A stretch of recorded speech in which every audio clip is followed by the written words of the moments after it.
So remember in the introductory thing I said, here's God with masculine and feminine qualities. Here's your soul.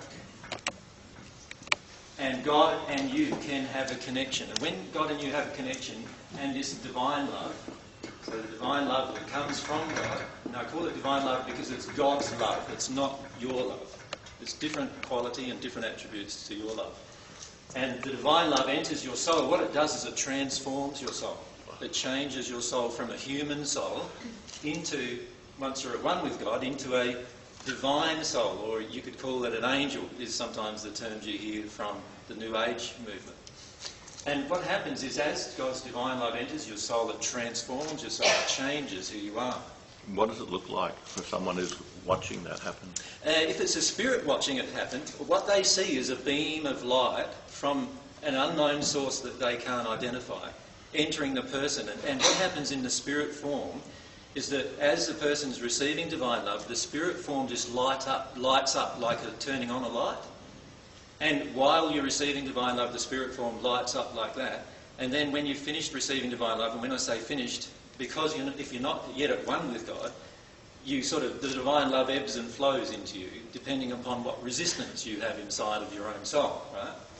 So as the divine love enters your soul, it's like your whole being lights up. And as your whole being lights up, every spirit around can actually see that you're actually receiving divine love at that moment.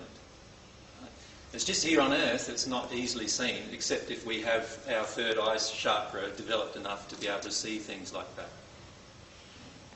So as God's divine love enters your soul, it just expands your soul's capacity to experience emotion. Because divine love is one of God's emotions. So what's actually happening is one of God's emotions is entering you. Now, if you're not willing to feel your own emotions, how can somebody else's emotion enter you? It can't really, can it? Can you see that?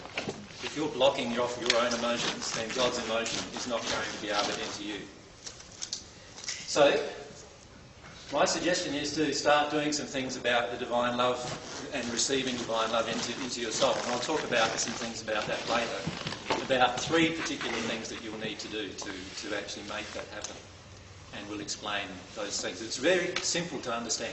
A child can understand it. Does that help also locate emotions that you need to heal? When Always, you're doing yes. that, just by doing that? Yes. Okay. Yeah, We always. better get onto it then. Yeah. Well, and it is the most simplest way, in fact, to locate emotions within yourself that you need to heal. Okay. When I say simple, please don't misinterpret that as easy. Right? Simple and easy are not the same things, are they? Simple is simple to understand, simple to grasp, simple to actually to interpret. Easy, it's going to be quite difficult at times for you because of the emotions you hold within you that you believe to be true. And so therefore it's going to be quite difficult to actually allow those emotions to flow through you.